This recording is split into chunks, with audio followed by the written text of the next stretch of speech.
예전부터 우리나라 사람들은 처음 보는 사람들끼리 자기를 소개할 때 아주 중요하게 생각하는 두 가지의 질문이 있었습니다.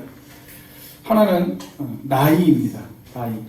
그래서 처음 보는 사람에게도 나이가 어떻게 되십니까? 라고 그렇게 질문을 던집니다. 서양에서는 상대방의 나이를 묻는 것이 굉장한 신뢰예요.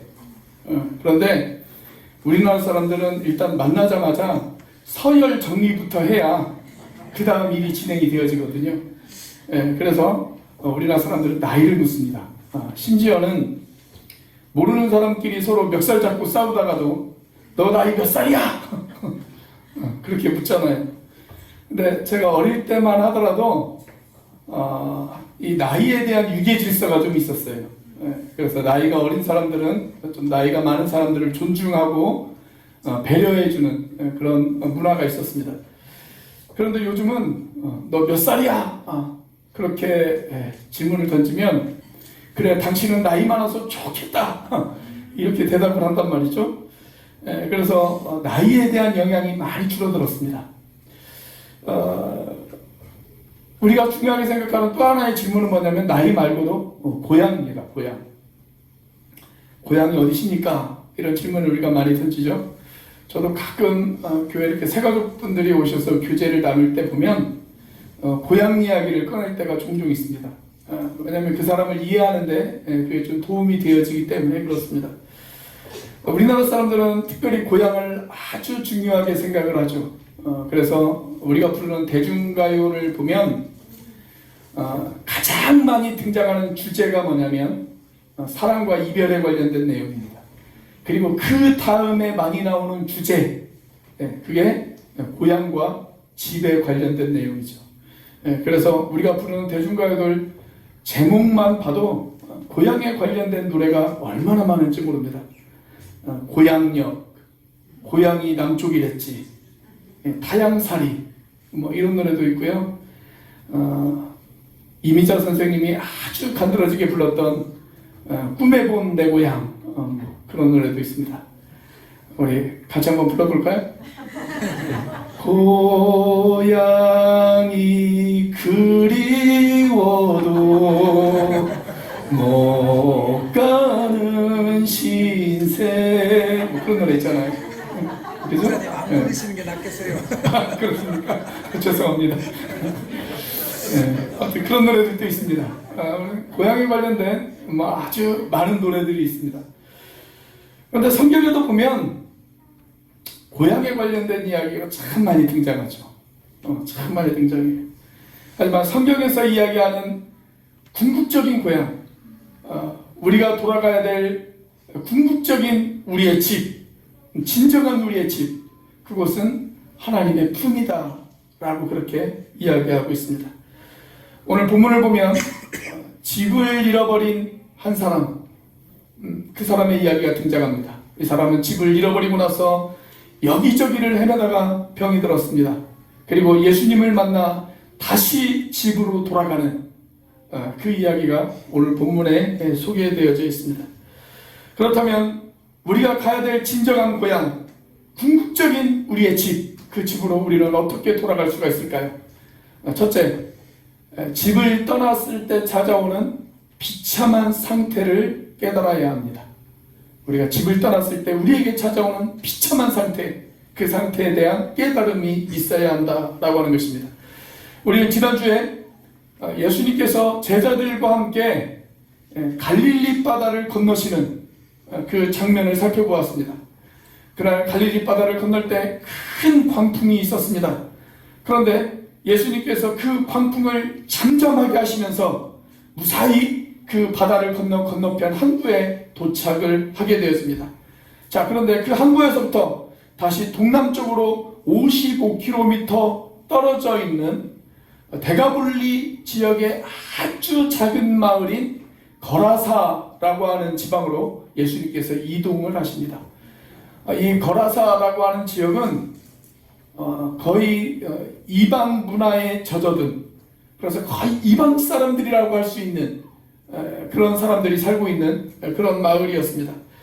예수님께서 그 마을에 도착하시자 이번에는 광풍이 아니라 광인을 만납니다. 광인을 만나십니다. 자, 이 광인의 모습은 어쩌면 저와 여러분들의 모습일 수도 있습니다. 정신과 의사들은 이야기하기를 오늘을 살아가는 현대인치고 정신병에서 자유로울 수 있는 사람은 아무도 없다.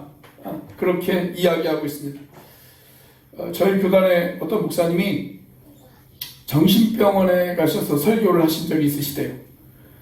정신병원에서 설교한다는 것이 얼마나 어려울 것이라는 것이 좀 짐작이 되어집니다. 제가 교도소에서는 설교를 많이 해봤는데 정신병원에서는 저도 설교해 본 적이 없어요. 근데 이 목사님이 정신병원에서 한참 설교를 하시는데 설교 도중에 두 사람이 막 서로 싸우더래요. 두 사람이. 그래서 왜 싸우나 물어봤더니 한 사람이 웃기 시작을 했어요. 그랬더니 옆에 있는 사람이 이 웃기 시작한 사람을 향해서 미쳤다! 그렇게 이야기를 하더래요. 그것 때문에 싸웠답니다. 그러니까 목사님이 얼마나 웃겨요. 그 이야기를 듣고. 그래서 강대상에서 크게 웃었대요. 그랬더니 또 한 사람이 이야기하기를 야, 저 사람도 미쳤다! 그렇게 이야기를 하더랍니다. 오늘 본문에 등장한 이 사람은 과연 어떤 모습의 사람이었을까요? 3절을 같이 한번 읽어보도록 하겠습니다. 시작. 그 사람은 무덤 사이에 거처하는데 이제는 아무도 그를 쇠사슬로도 맬 수 없게 되었으니. 자, 이 사람이 어디에 살고 있었습니까? 무덤 사이에서 살고 있었습니다. 무덤 사이에서 살고 있었다. 집을 뛰쳐나와서 무덤 사이를 헤매면서 그렇게 살아가고 있었습니다. 살아있는 사람인데 죽어있는 사람들하고 함께 살아가는 거예요. 그런 사람이었습니다. 자, 더구나 4절 말씀을 보면 그는 쇠사슬에 결박되어졌다 라고 그렇게 이야기하기도 합니다. 사실 우리 주변에도 살아있지만 죽어있는 사람들이 얼마나 더 많이 있습니까? 예수가 없는 사람들, 그들은 육체는 살아있지만 영혼은 죽어있는 사람들이라고 그렇게 우리는 이야기할 수가 있습니다. 사탄의 쇠사슬에 꽁꽁 묶인 채 살아가고 있는 사람들, 그것은 어쩌면 우리의 모습일 수도 있고 우리 이웃들의 모습일 수도 있습니다. 자, 예수님이 이 사람을 만나서 이 사람을 치유하는 과정에서 이런 질문을 던집니다. 너희의 이름이 무엇이냐? 라고 묻습니다. 자, 그때 귀신이 대답하기를 뭐라고 대답하냐면 내 이름은 분대다. 그렇게 대답을 해요. 분대다. 분대라고 하는 말이 헬라어로 레기온이라고 하는 단어를 사용을 했는데 이 레기온이라고 하는 단어는 어떤 뜻을 가지고 있냐면 한 3,000명에서 6,000명 정도 되어지는 로마의 군인들을 가리켜서 레기온이라고 이야기합니다.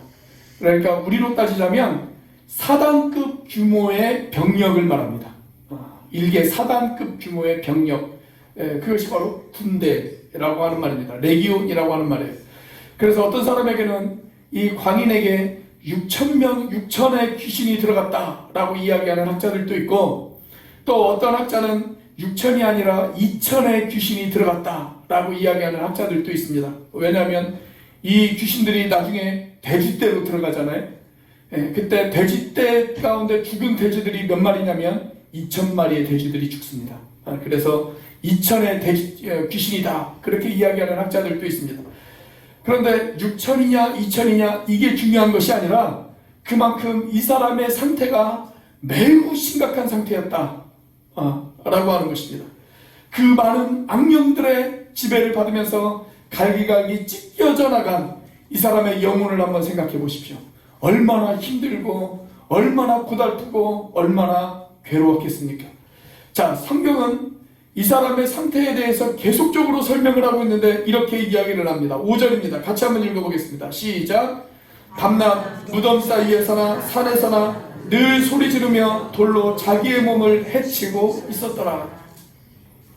돌로 자기의 몸을 상처내면서 자신을 학대하고 자기 스스로를 파괴하고 있었던 이 사람의 모습을 한번 생각해 보십시오. 이 사람이 바로 집을 나간 사람의 모습이었습니다. 저는 이 사람의 모습이 우리의 영원한 안식처가 되어지는 하나님의 품을 떠난 현대인들의 모습이다 라고 그렇게 생각이 되었습니다. 자기 스스로 파멸의 길을 걸어가고 있으면서도 그 사실을 깨닫지 못하는 안타까운 사람들이 우리들 주변에 얼마나 많이 있습니까? 그들이 영원한 집으로 돌아오기 위해서, 그들이 하나님의 품으로 돌아오기 위해서 그들이 가장 먼저 해야 할 일, 그것은 자기의 비참한 현실을 깨닫는 것입니다. 누가복음 15장에 보면 거기에 탕자의 비유가 소개되어지고 있죠.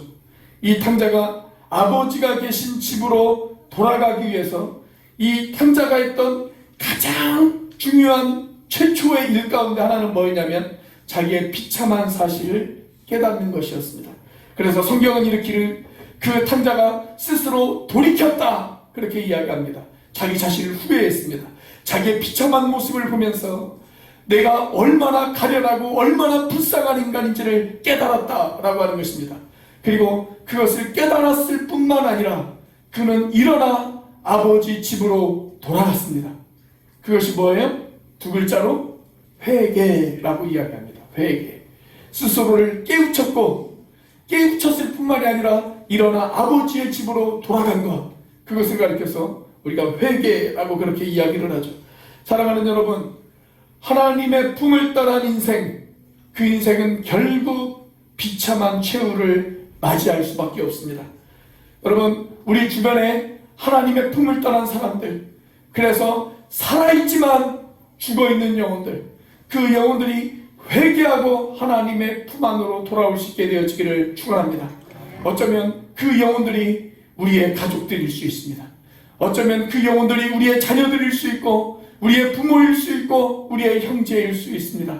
하나님의 품을 떠난 그 불쌍한 영혼들, 그 영혼들이 다시 집으로 돌아올 수 있게 되어지기를 위해서 기도하실 줄 아는 저와 여러분들이 되시기를 주님의 이름으로 축복합니다. 우리 옆에 있는 분들에게 이렇게 한번 인사해 볼까요? 집 떠나면 개고생합니다. 한번 인사해. 집 떠나면 개고생합니다. 다시 한번 인사해 보세요. 빨리 집으로 돌아오세요. 네, 그래요. 집으로 돌아오셔야 됩니다. 하나님이 계신 집으로 돌아오셔야 돼요.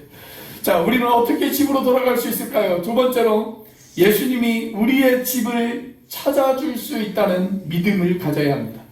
예수님이 우리의 집을 찾아줄 수 있다고 하는 믿음을 가져야 합니다. 자, 여러분, 이 사람이 왜 집을 떠났습니까? 병들었기 때문입니다. 병이 들었습니다. 자, 그렇다면 이 사람이 어떻게 해야 집으로 되돌아갈 수가 있을까요? 그 병이 치유되어져야 됩니다. 치유되어져야 집으로 돌아갈 수가 있어요. 자, 그런데 문제는 뭐냐면 이 사람 스스로는 절대 자기 자신을 고칠 수 없었다라고 하는 사실입니다.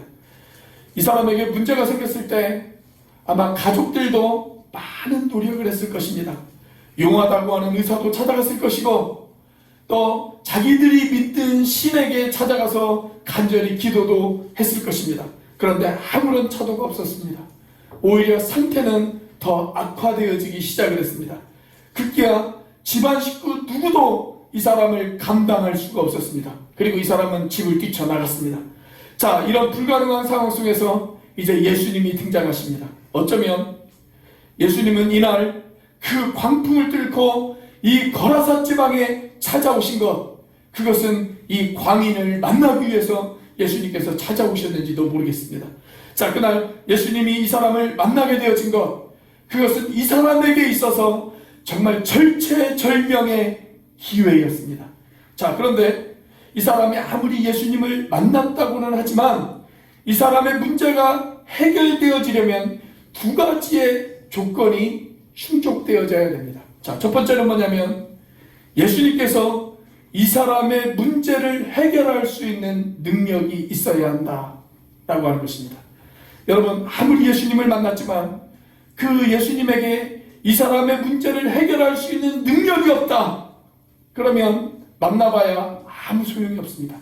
아무 소용이 없어요. 자, 그런데 그 조건이 충족되어졌다 할지라도 또 하나의 조건이 충족되어져야 합니다. 그것은 뭐냐면 예수님이 이 사람의 문제를 해결해 주고 싶어하는 마음이 있어야 합니다. 네, 그렇죠? 예수님에게 이 사람의 문제를 해결할 수 있는 능력은 있지만 이 사람의 문제를 해결해 주고 싶어하는 마음이 없다. 그러면 그것 역시 아무 소용이 없습니다. 자, 그렇다면 예수님은 이 사람의 문제를 해결해 줄 수 있는 능력이 있으신 분이실까요? 그리고 예수님은 이 사람의 문제를 해결해 주고 싶어하는 마음이 있는 분이실까요? 예, 그렇습니다. 그분은 말씀 한마디로 바람과 파도를 잠재우신 분이십니다.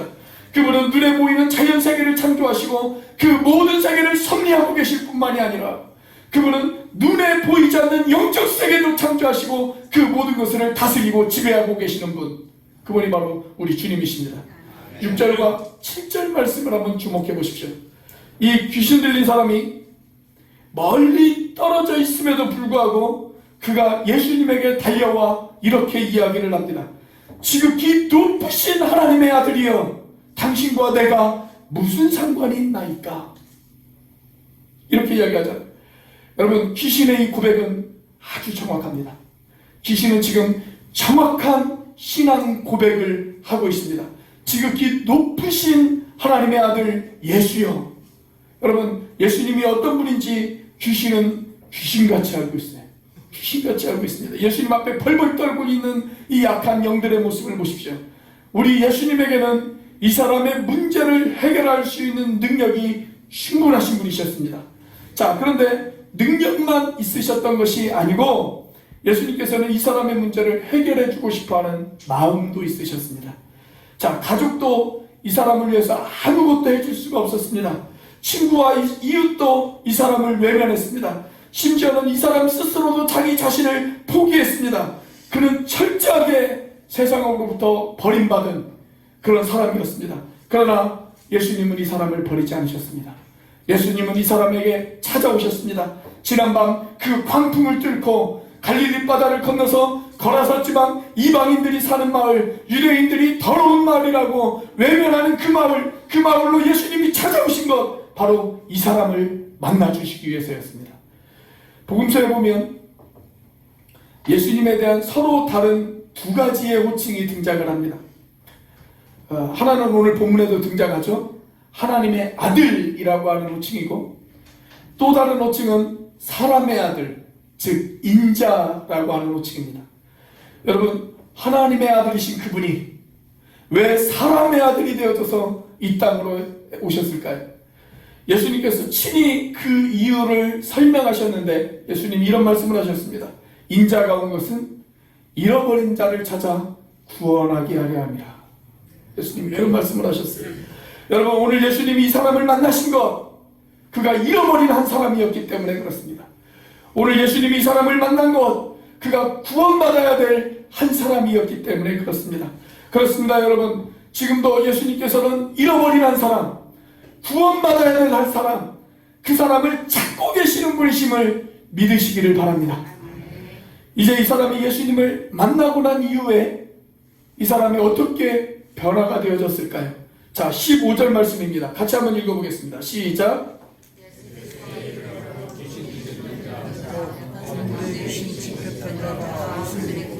정신이 올라가려 앉는 것을 보고 두려워하더라. 자, 이 사람이 예수님을 만나고 나서 옷을 입었습니다. 옷을 입었다, 그렇게 되어 있어요.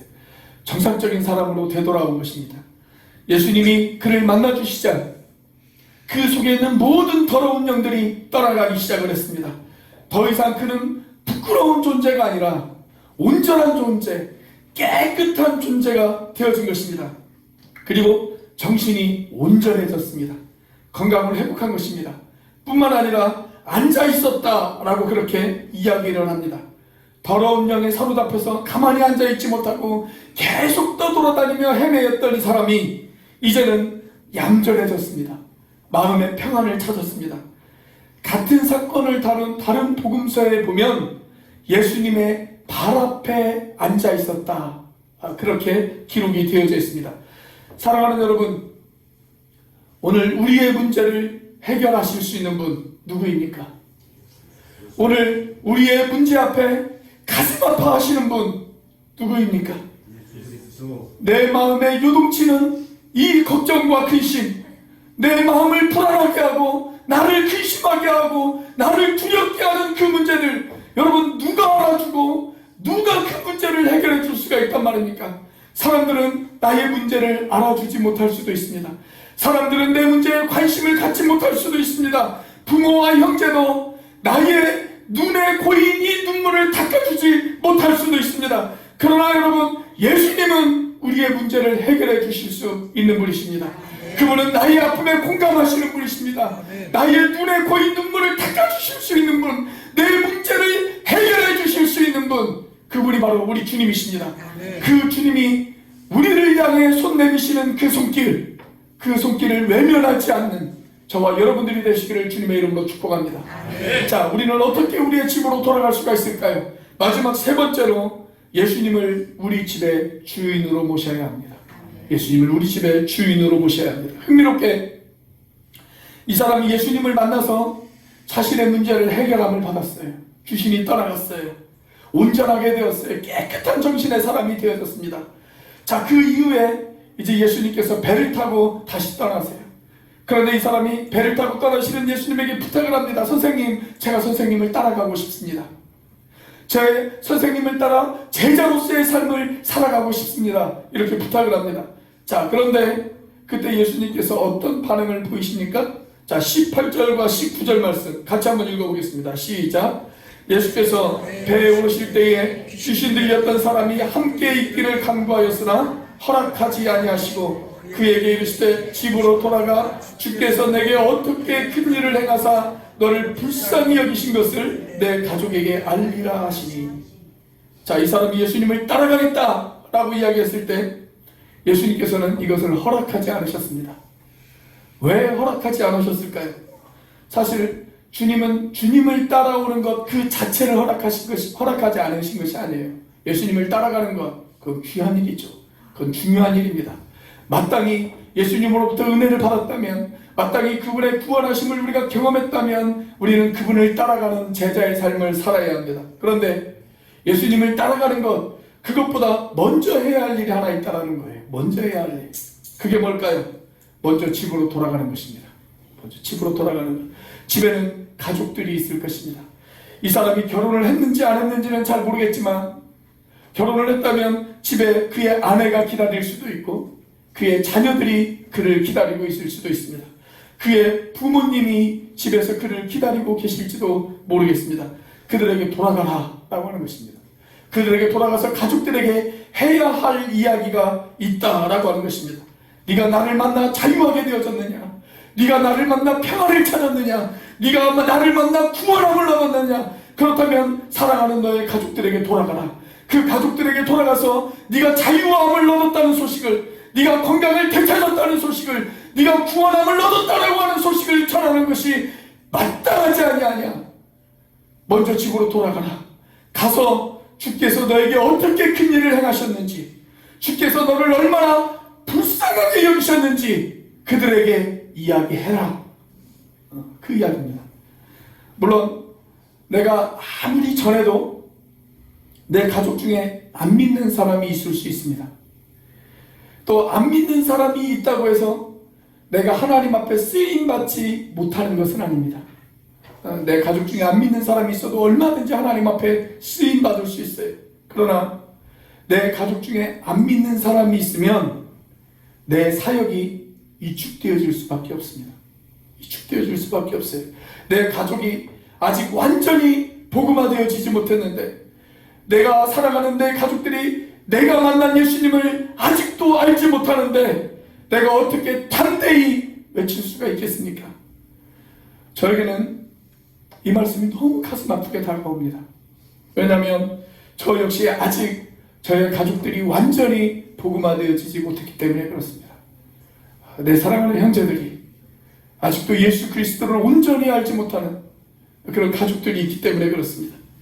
여러분, 그래서 저는 이 말씀이 정말 비수같이 제 가슴을 찌릅니다. 그러나 사랑하는 여러분, 그렇기 때문에 더 절실하게 여러분들에게 말씀드릴 수가 있습니다.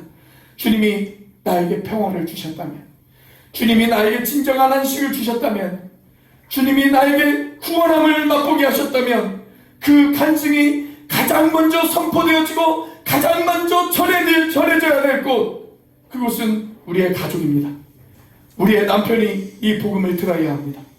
우리의 아내에게 예수님께서 나에게 행하신 그 일을 알려주어야 합니다. 우리의 사랑하는 자녀들이 그들의 입으로 예수 그리스도를 고백할 수 있어야 합니다. 우리의 부모가 예수를 믿고 천국에 대한 소망을 가지고 살아야 합니다. 그래서 우리의 가정에서부터 예수님이 주시는 그 구원의 역사가 시작되어져야 되고, 우리의 가정에서부터 하나님의 나라가 시작되어져야 될 줄로 믿습니다. 저와 여러분들의 가정이 바로 이 예수 그리스도의 복음을 듣고 정말 우리의 가정이 예수님이 주인 되시는 그런 가정이 되어질 수 있기를 주님의 이름으로 축복합니다. 기도하시겠습니다.